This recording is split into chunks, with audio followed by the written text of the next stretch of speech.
you doing? Good, how are you? I feel great. Can you give us your name and spell it for us? Sure, it's David Benowitz, that's Benowitz. And your official title? Sure. I am a founding partner at Price Benowitz LLP, which is a law firm in the district, Maryland and Virginia. So tell us a little bit about what happened just upstairs, because the judge was a little quiet. Sure. So what happened today was a resentencing for Mr. Bright. And this is following years of hearings and litigation. What happened today was the product of what's called a stipulated disposition, or essentially a settlement agreement between Mr. Bright and the United States Attorney's Office, whereas Mr. Bright agreed not to sue the city or to pursue any sort of civil remedy, and the U.S. Attorney's Office agreed to an amended sentencing or a resentencing of Mr. Bright to essentially time served. So Mr. Bright gets out of prison after serving approximately 25 and a half years on a double murder, which he's consistently maintained his innocence, where there was almost zero physical evidence connecting him, and where there was based on two eyewitnesses who were shaky at best. And what was the Brady violation, and how did they come to pass? Let's find out about it. So what happened was approximately 2 years ago, so about 23 and a half years after Mr. Bright was originally arrested in this case, there was a disclosure made by the United States Attorney's Office that essentially said, we found this note in the homicide jacket, or the file maintained by homicide detectives who were investigating the case originally, that named another suspect, not Mr. Bright. That information was never disclosed before. It had not been disclosed to Mr. Bright's original trial counsel. It was not disclosed to either myself or anyone on our team. And we started representing Mr. Bright in post-conviction litigation in 2007. So we didn't receive that information until, I can check the date, but approximately late 2017, early 2018. And that was the basis of we filed an emergency claim with the Court of Appeals alleging a Brady violation, and the Court of Appeals tasked Judge Morin, who's the chief of the criminal division, the chief judge of the Superior Court, with holding hearings on that claim. Dave, he appealed his conviction once before or more than once? So Mr. Bright, when he was originally convicted back in 1995, filed what's called a direct appeal to the D.C. Court of Appeals. And in that decision, the D.C. Court of Appeals essentially reversed one of the convictions, which is to a possession of unlawful ammunition, which did almost nothing to affect his sentence, but they denied the remainder of his claims. We then filed, and I believe in 2008, we filed a motion under D.C. Code 23-110, in which we talked about we made a claim about new evidence, and also discussed the conduct of the original trial counsel. And where did that go? That we had hearings on that motion in 2016, and that motion was denied. And then we filed an additional suit to get further information. We filed the suit under the Freedom of Information Act, and during the course of litigation on that suit, the note was disclosed. Now, so you also had a hearing about the note, correct? We had several hearings about the note. What did the police say about it? Well, one of the lead detectives on the case testified he denied any prior knowledge of the note. He was shown the note the morning of the hearing, and testified that he had never seen the note before. Although he had, he also testified that he had certainly had access to that homicide file, and would have been privy to any information in it. There was also we also took testimony from an officer who purportedly provided information that formed the basis of that note. And I think euphemistically his testimony was shaky. If you had discovered that note sooner that said that, police were aware of another suspect, what would that have changed about this case?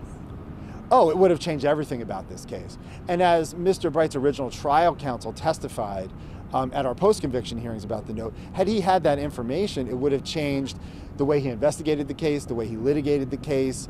And in fact, what he testified to is that his investigator had contact with someone whose description matched someone in the note, but had no idea what he was looking for. So of course never followed up on it because he just had no idea what he was looking, had no idea.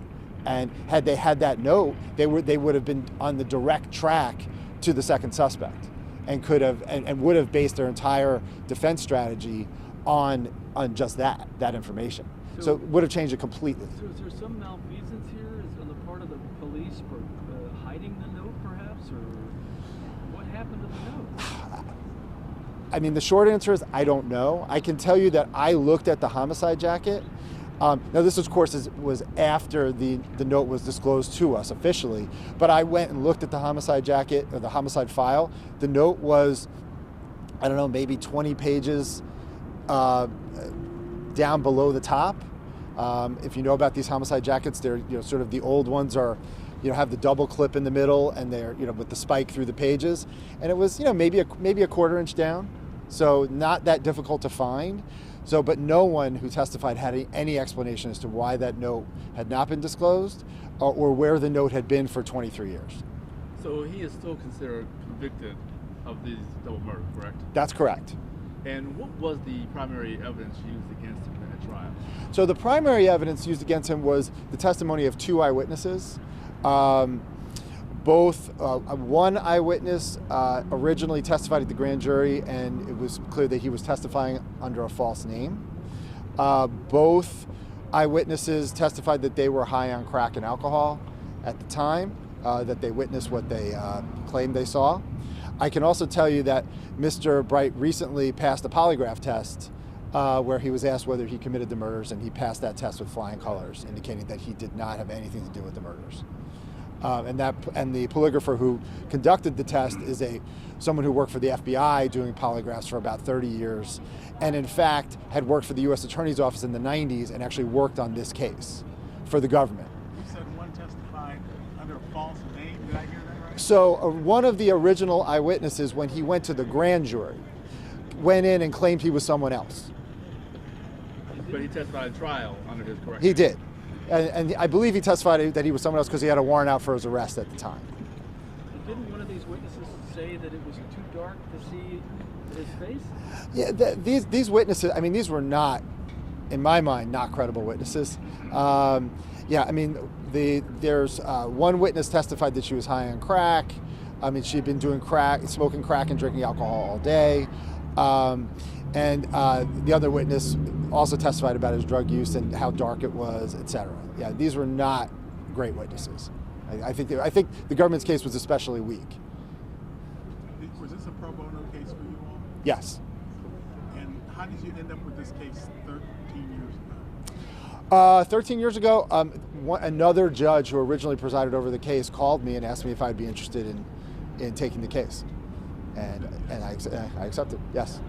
Have you heard of other cases where the defendant signed a waiver not to sue in exchange for something like this? So to sue the city? I'm not aware of specific cases. I know that there are cases like that. I can't give you the names of cases, but I know there are those situations. So this does occur quite a bit. I wouldn't say quite a bit, but I know that it does Yeah. occur. I can't give you statistics on that, but I know it does occur. Does it have a certain name? Is this type of agreement, does it have a certain name to it? Or? No, it's not. No, there's no specific name for it. But he had the option, if he wanted to have a retrial, correct? Well, he had the option to continue to litigate this claim. So, I mean, essentially he made a calculated decision that he wanted to get on with his life, because it probably would have taken, in my estimation, I'd say at least another 18 to 24 months to litigate this.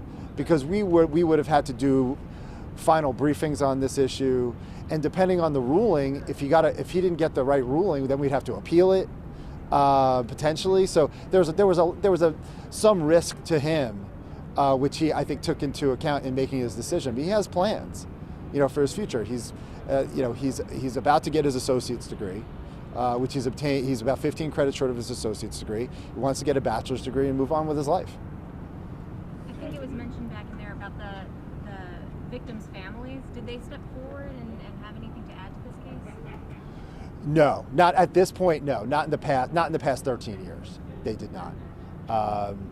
And I, I think that the at the time, I think they had some things to say, but it was not this was not a case that was sort of driven by emotion from the victim's family.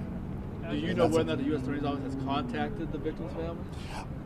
I am not sure recently. I mean, my understanding, pursuant to the statute, they would have had to get at least had contact before we went to this proceeded today. So I'm making that assumption that they've fulfilled their obligation. Do you know whether or not there's any kind of internal investigation with MPD to determine whether or not this note may have been hidden for some reason or not turned over deliberately? I'm not aware of any internal investigation. That doesn't surprise me. But there's nothing right now that looks like it was intentional. There was no testimony where anyone admitted that was intentional. I don't have an explanation for what happened. Given the small size of the file, I find it extremely odd that note didn't make it into the prosecutor's file, considering that every other piece of information that I saw in the homicide file was also in the prosecutor's file. Isn't it common that they just clone these files for the U.S. attorneys? That's my understanding. Who was the lead detective? The lead detective at the time, one of the lead detectives was Detective Mayberry, who testified in the post-conviction hearing that he had not seen the note earlier. There were, I believe, several other detectives, but I don't have that information at hand Who right was now. the author of the note? The author, I have to check the note for you. I can get your copy of the note. And there was one other piece. I'm sorry? So we can see the note? Sure. And there was one other piece of this. Mr. Bright complained about that he didn't feel like he was being adequately provided a lawyer, that the lawyer didn't do his job. That was one of the claims originally back when we filed back in 2008. This statute under which we filed has two components. One allows for filing under allegations that your trial counsel or your lawyer was not performing effectively, and the other is based on new evidence. The pleadings in this case were primarily directed towards the new evidence. Do you know whether or not this man that had the finger pointed at him, Mr. Catman guy, is he still alive? My understanding is he's still alive. Has anybody interviewed him? Not as far as I know. How angry were you when you found out about the note? I was more shocked than angry because I'd never experienced, I've been practicing for 25 years and I'd never seen anything like that before, where something like that type of information had not been disclosed. So I was pretty shocked. And I was frankly very excited by the opportunity that it presented to Mr. Bright at that point to finally, make some real progress on his case. So I was very happy for him. Talk about his determination. He wouldn't say he was guilty. You say he insisted he was innocent the whole time. He's maintained. Mr. Bright was arrested when he was in his very early 20s, and consistently maintained his innocence throughout the trial. Turned down several pretty favorable plea offers at the end of the trial before the jury came back with a verdict. Was offered even until the jury came back into the room and found him guilty. He was offered very favorable terms on a plea agreement, and he just would not do that. He's like, he said, I'm not going to say that I'm guilty because I didn't do it. And throughout the 25 and a half years he's been incarcerated, he has consistently maintained his innocence. And I think that's been proven up by the polygraph that he passed with flying colors, as well as the weakness of the government's case originally and the lack of physical evidence. But is he not now saying that he did it? Because instead of going to trial and possibly being acquitted of all this, in a way, he is actually acknowledging. Oh, I would totally disagree with that. Why is that? Because at this point, he made I think a calculated decision that he's been litigating this post-conviction motion for 13 years. and he could have continued to litigate it. The ultimate resolution of that is still would have been somewhat uncertain. So instead of taking that risk, he decided, given the fact that he's almost 50 years old, given the fact that he has he's been able to take advantage of a Pell Grant and further his education, given the fact that he has real prospects for his future upon his release, he decided to essentially cut his losses. He's already lost 25 and a half years of his life. And don't forget, he'd been serving a sentence of 65 years to life. He was never getting out. So, as many other people who've been convicted of crimes like this, who decide, listen, I want to make this calculated decision, move on with my life. I'll have a conviction. He's never admitted guilt, and he will never admit guilt. But he'll have to live with the effects of the conviction. But you know what? He'll be out. Will he have to do any kind of supervised probation? Yes, he'll be supervised. Typically, in these types of cases, the supervision will it's technically 5 years of supervised probation, but we anticipate that once he obtains his associate's degree and continues on for his bachelor's and is doing well, we anticipate that Judge Moran will terminate his probation early. I would say within 18 months.